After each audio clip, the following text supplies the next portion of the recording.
झंडा झंडा हरी झंडी।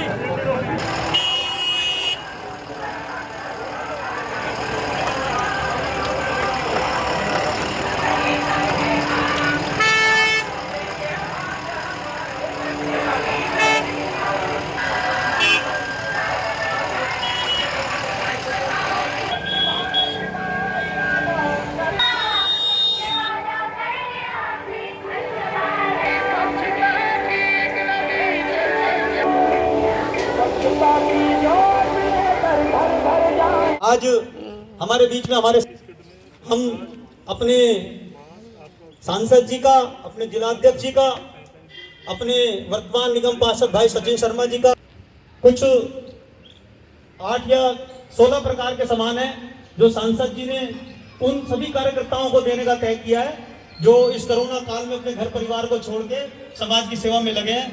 मैं आगे भाई सचिन जी से निवेदन करूंगा हमारे सांसद जी का स्वागत करें। तो गले में डाल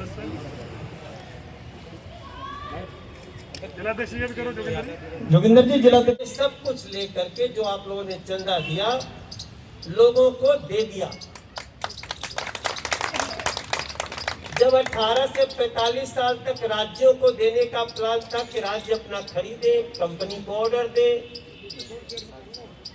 तो आप इसको देखो, ये दिमाग में आना चाहिए, वरना दिल्ली में ऐसी राजनीति हो रही है कि करना धरना कुछ नहीं, सिर्फ घबराहट और पैनिक फैला रहे सब। अभी मैंने परसों दिन पूछा कि माननीय मुख्यमंत्री दिल्ली, आप बताइए कि किस कंपनी से आपने कोई डील किया कि हमको वैक्सीन दो, उसको उजागर कर दो। उस कंपनी को आपने एडवांस कितना दिया ये बता दो। इस पे दिल्ली सरकार चुप है, कुछ नहीं बोल रही, क्योंकि उसने दिया ही नहीं।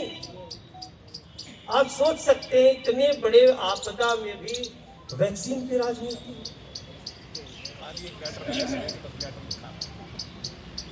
ये लीटर लिख देते हैं, उसी को कहते हैं ऑर्डर है।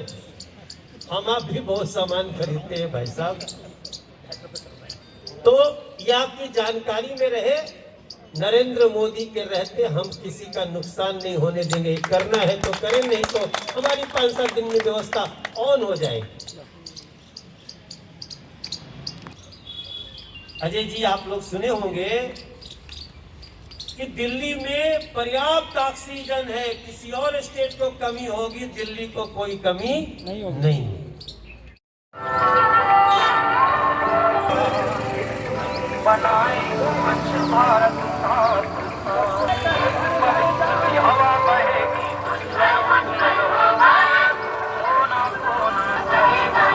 लोगों की जान सांसद मनोज तिवारी जी की वजह से बची। उन सब लोगों ने मुझे कहा कि जब भी आप कभी सांसद जी से मिलें, 10 दिन में 15 दिन में मिलकर उनका धन्यवाद जरूर करें। भैया, जब रात को 2 बजे बेड नहीं मिल रहा था, मैं आपको बताऊं, मैंने सांसद जी को कहा इनके माध्यम से एक नहीं, मैं समझता हूँ 25-30 लोगों को मैंने एडमिट कराया कि जहां मेरी नहीं बिल्कुल सुनी जा रही थी। सांसद जी उस टाइम पे खुद कोरोना पीड़ित थे, मगर मेरे मैसेज के बाद में उन्होंने तुरंत उस पर एक्शन लिया। इनकी पूरी टीम ने उन लोगों को एडमिट किया। तो ये धन्यवाद उन सब कोरोना पीड़ितों की वजह से जो आज नेगेटिव हो गए अपने घर में, और आपको हृदय की गहराई से दुआएं दे रहे हैं सांसद जी। हमारे सांसद जी खुद कोरोना पीड़ित थे, क्वारंटाइन में डॉक्टर ने मना करा कि आप बात मत करना, निकलना मत, मगर गले से आवाज नहीं निकल रही थी। उसके बावजूद भी लगातार लोगों के संपर्क में रहे, लगातार लोगों को एडमिट कराना, ऑक्सीमीटर पहुंचवाना, स्टीमर पहुंचवाना, लगातार हमारे टच में हमारे सांसद मिले। मैं हृदय की गहराइयों से धन्यवाद करता हूं और अभिनंदन करता हूं अपनी पार्टी का कि एक ऐसा सांसद भाई के रूप में हमें दिया है कि जो हमेशा हमारे साथ कंधे से कंधे मिलाकर खड़े हैं। एक बार जोरदार तालियों से आप अपने सांसद जी का स्वागत कीजिए। सबको बहुत बहुत नमस्कार। जब कार्यकर्ताओं की बात आती है तो पता लगता है कि काम तो आप ही लोग करते हैं, हम लोग तो पीछे बैठे सिर्फ योजना बनाते हैं या कुछ एडवाइस कर दिया कभी। तो जो काम करता है उसकी देखरेख बहुत ज़रूरी है। जब इन्होंने कहा कि हम ऐसा करने जा रहे हैं, इम्यूनिटी बूस्टर के नाम से जो किट बनाई है वो कार्यकर्ताओं के लिए, तो मैंने कहा मैं ज़रूर आऊँगा और धन्यवाद भी कि मुझे इस काबिल समझा। तो मनोज जी हमेशा साथ रहते ही हैं। सभी को बहुत बहुत साधुवाद। और आप लोग जो काम करते रहे उसको आगे भी बहुत लंबे समय तक करना है, इसलिए बहुत सुरक्षा के साथ में अपने आप को सुरक्षित करते हुए इस काम को जारी रखें और समाज की सेवा में लगे रहें। एक किट दिया जाएगा जिनको जिनको वो निश्चित किया है सचिन शर्मा जी ने पहले से। आप सभी यहाँ तक आए, ये भी एक हिम्मत ही है, साहस ही है। यहाँ पे हमारे जिला अध्यक्ष जी उपस्थित हैं, मास्टर विनोद जी, जिनके द्वारा इस जिले के हर हॉस्पिटल के बाहर रोज ज़रूरतमंद लोगों को भोजन बना करके परोसा जा रहा है, शुद्ध और सात्विक भोजन। हमारे राष्ट्रीय स्वयंसेवक संघ के विभाग संचालक आदरणीय अरुण जी भी यहाँ उपस्थित हो गए। आपका बहुत बहुत धन्यवाद आने के लिए।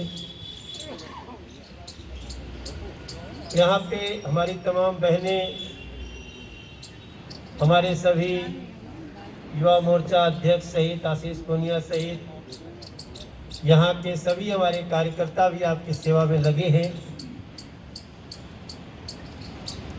मैं आप लोगों को, अभी तो कार्यक्रम है वो तो ले ही लीजिएगा, सब चला जाएगा, सावधान रहिए, सतर्क।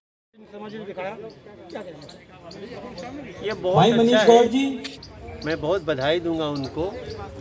सचिन शर्मा की सेवा कुछ डिफरेंट है। इन्होंने इम्यूनिटी किट दिया है। आज के दिन में इम्यूनिटी बढ़ाने वाली जितनी भी चीज़ें हैं वो बहुत अच्छी हैं। और इन्होंने सफाई रखने के लिए, सैनिटाइजेशन के लिए भी गाड़ियों का आज इन्होंने शुरुआत की है। ये सारी चीज़ें सचिन शर्मा को बहुत आशीर्वाद दिलाएंगी और इससे जनता को बहुत फायदा होगा। तो सीधे सीधे अरविंद केजरीवाल जी का फेल्योर है। जब उन्होंने कहा कि हमको व्यवस्था दीजिए, हम इसकी मैनेजमेंट करेंगे, तो अचानक बंद क्यों हो गया? केंद्र सरकार इस पे बहुत क्लोज आई रखे हुए है। और अगर इस तरह से ये दिल्ली के साथ करेंगे पैनिक फैलाने के लिए, तो इस व्यवस्था को भी वैसे ही केंद्र सरकार को हाथ में लेना पड़ेगा, जैसे कोरोना के संकट को दिल्ली में 2 बार ठीक करने के लिए अपने हाथ में लेना पड़ा। ये एमसीडी की व्यवस्था है और एमसीडी का हर पार्षद अपने क्षेत्र में इसका लाभ दिला सकता है। हम कभी भी भेदभाव की राजनीति नहीं करते। अरविंद केजरीवाल जो कर रहे हैं वो इस संकट में लोगों को और भी समस्या पैदा करने वाला एक्ट है। निगम पार्षद ही अपने क्षेत्र के लिए जिम्मेदार है। अगर निगम पार्षद को कोई ऐसी दिक्कत आ रही है जहां पे उसको किसी बड़े अधिकारी की उसके नज़र की आवश्यकता है, तो उसको बोलना चाहिए। अगर इसके बाद भी वो निष्क्रिय है, अपने तो कुछ कर नहीं सकता, तो फिर तो उसको जनता उसको जवाब देगी।